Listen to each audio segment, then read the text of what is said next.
អត់មានជាតិគីមីទេញ៉ាំទៅសុខភាពល្អ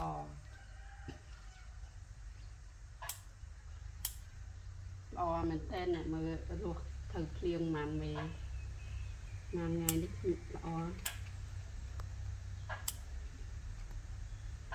នៅបន្លែនៅផ្ទះអត់ទៅសារ3 4ថ្ងៃអីអាចបេះបានគាត់ហូបដែរដីខំដាំណាតែបន្លែប្លុកតែដីដាំតែមិនហ្នឹងមើលនេះមើលជីនេះល្អនេះម្រេចព្រៅឆាក្តៅសាច់មាន់អី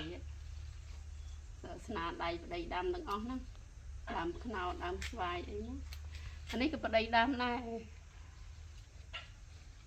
ប្តីស្រោចទឹកអមតែបន្លែជាតិអត់មានជាតិគីមីទេធម្មជាតិទៀតកាត់ចឹងទៀតដល់ពេលដុសទ្រុលមកទៀត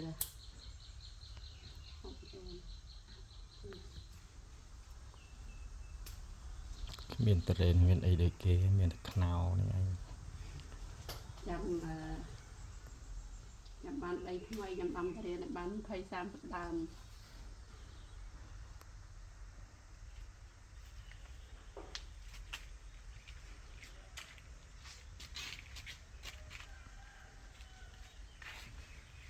ស្លកោឲ្យมันទឹកអស់ស្លឹកលងស្លឹកទីស្លឹកងប់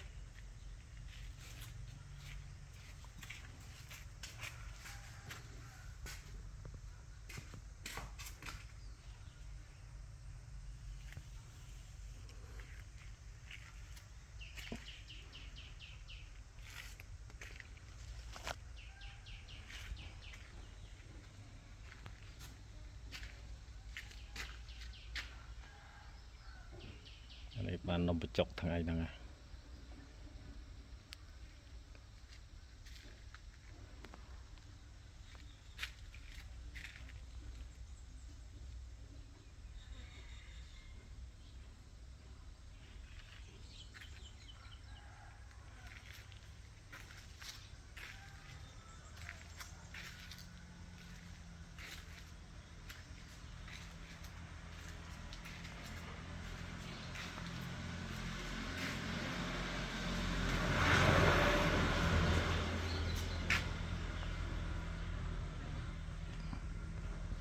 អូននេះស្អាតទេអូននេះ